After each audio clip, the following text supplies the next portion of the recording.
在我们部落的排湾族很少听到像那个百步蛇的故事，那也很少听到所谓大武山的这样子的一个印象，跟别的部落、跟其他地方的排湾族那个文化上面的表现又不太一样。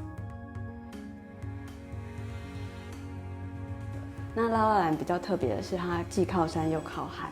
所以它也是唯一有海祭的部落。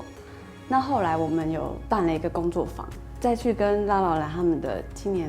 再深入的去聊他们对于海祭的回忆。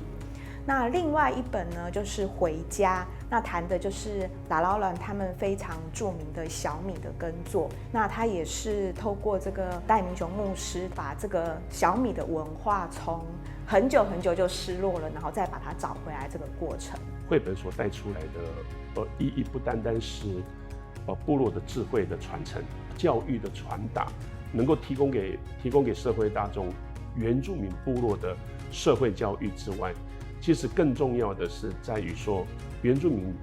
过去的生活形态就是跟大自然是非常共融，这样子的一种相处模式，可以带出是我跟你之间的相处，可以排除掉彼此之间的陌生，来相互彼此学习彼此之间的长处。两本书的书名大家合在一起看，它是记得回家，永远知道你回家的路，然后永远知道你的家在哪里，你是谁。